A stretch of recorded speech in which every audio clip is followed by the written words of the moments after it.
To the top, we have the Samsung S95B. To the bottom, we have the Sony A95L. Now, both these TVs are out of the box. No calibration whatsoever to test Sony's claim of being the best television just out of the box. What do you see? They look very similar, and it's pretty much exactly as ugly and washed out as I kind of told you it would be. So while every reviewer jumps up and down saying, Sony's the king of all TVs, it's fantastic out of the box, yeah, I'm not seeing that. And I'm so not seeing that like they both look dead, ugly, and washed. Now, within the confines of it looking dead, ugly, and washed, there are some things that you can pick up on. Samsung has stronger contrast, right? Deeper black, as you can clearly see here. Sony has more shadow detail. Neither representation is quote unquote wrong. It's just a matter of who does what better. So you have to know what you're looking for. Samsung's going to be better if you're looking for 3D pop. Sony's going to be better if you're looking for details and shadow detail and dark scenes, where Samsung will probably crush more of that information. So having this as kind of like the baseline helps you understand once you start getting in and tuning up HDR, what it actually can do. Now, I also want to address something too, is that neither one of these TVs are a loss, right? I can tell early on both these TVs are a win. You're going to have a good time with both of them. I am not here to say that Sony is not a good TV. It is a great TV. However, we are talking about the $3,000 price tag. That has to be tested. That has to be verified as something that's worth spending thousands of more dollars on than everything else. So I can tell you right now, just like as a general thing for you guys, early on, I'm seeing that it's a good TV, but at the same time, as we're seeing with HDR, the claims that we see out of Value Electronics, not exactly founded as the best TV out of the box. Because, I mean, you tell me, like, look at the footage. I think you can fairly see some of these differences that I'm pointing out. They look too similar to say that one is better than the other. And this is out of the box. No augments, no adjustments. This is what it looks like. Both are looking pukey and crappy to me, right? Samsung's not like winning anything in my book out of the box.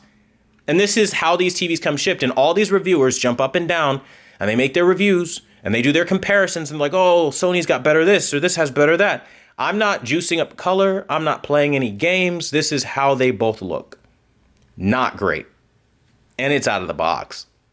So I don't care who you are, what walk of life you're from, you're going to have to tune these TVs. And you're going to need to either hire somebody to do it, know a lot about it to do it yourself, or just kind of play around with it and do your best to get something that's close enough. That's all I'm saying here. Now, I wanted to open it up this way because in the coming videos, I will have both of these TVs fully adjusted to show you what they can actually do.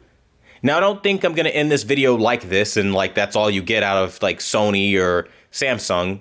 I'm going to show you what they look like tuned up because, hello, it's me. So without going absolutely all out, this is just an idea of what both are going to look like when you take them out of the washed out modes and you just add a little bit more color. Again, this is without going crazy and just tuning them up a little bit more so that you can see the color that you paid for versus out of the box. But again, even with doing that, you're going to notice more of the same thing. Samsung targets more contrasty images with vibrancy. Sony, more flat images with detail. That is kind of going to be what plays out in pretty much all of these comparisons. And I think you're going to start to see it even in other people's YouTube videos. Now, this point of color adjustment is usually where most YouTubers walk away and they say, okay, I'm done. Finally, a wonderful image. Finally, a fantastic image. I have completed and succeeded.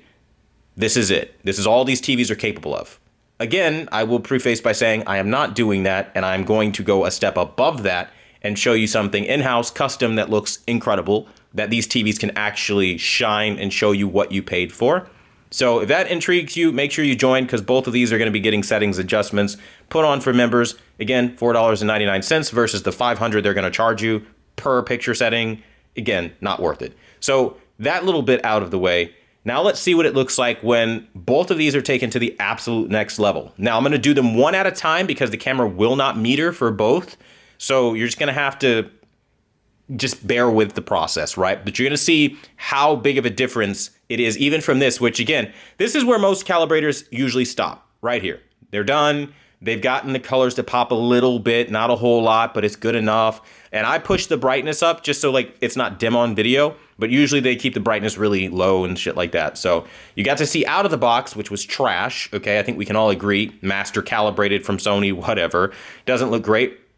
And then we're going to see what it looks like with both of these TVs fully adjusted. Again, very important because this is what we're talking about here. Why is it $3 grand? Okay, so we're starting with Chapter 7 in the Spears & Munsell UHD benchmarking disc on the Sony A95L at the bottom, just to give you an idea of what the colors look like after being fully adjusted, fully tuned to its pretty much maximum level.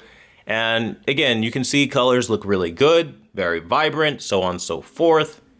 And not really much to complain about in that aspect. So very different from out of the box. Now we're going to run this back. And the reason we're running it back is so that you can see Chapter 7, Spears & Munsell UHD benchmarking disc. We're going to pause here, okay? And then we're just going to show you what it looks like when you go to something like Professional, which is the out-of-the-box look that they're rocking. Big difference from that to even the cinema mode that I dialed in. Very, very different results. Changes the television dramatically, and don't even try to go to calm. Calm is even worse. So calm just kind of makes everything look shitty. Almost rocking a neon yellow, which is very weird. And yeah, that's pretty much what it is. I mean, you can go up to every single one. I've calibrated cinema, standard, and vivid. So all these modes are going to be usable, and they look amazing. I've tested them across multiple films, but that's neither here nor there. The big point is professional and calm. Calibrated, right? You're done. Well, if you're done, that's what your image is going to look like. It can go no further. It can grow no further. This is basically all you're stuck with. Much like I showed you in the beginning of the video, which honestly, for $3 grand, I'm not impressed by. Like, look at this butterfly right here. $3 grand? I don't want a butterfly that looks like that or a flower that looks like that. I want something that looks like this. Look at the difference. It's a massive, massive day and night difference that you can't even dispute, even if you wanted to, right?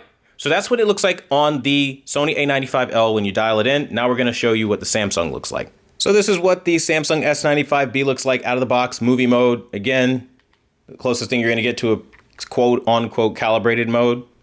And again, dead, ugly butterfly. Look at the flower, looks like trash, doesn't look great. This is the reality of out of the box.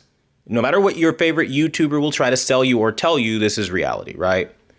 We go into calibration, things get a little different. Now you have color back, it looks more realistic, so on and so forth, yada yada.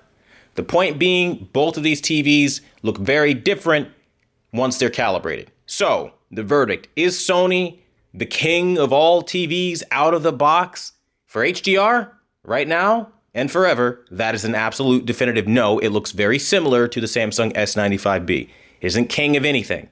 It still needs to be adjusted, as you clearly seen in this video, and you're going to see in the continuing videos that come after this. Now, again, I'm showing both the pros and the cons. So just bear with it to get the full picture. Don't just hear one negative, run into the comment section, learn about this product, go on the journey of this review, and you'll see what it can actually do. Thanks for watching the #1 brand in honesty. More videos coming up after this, and until the next video, I'll see you guys later.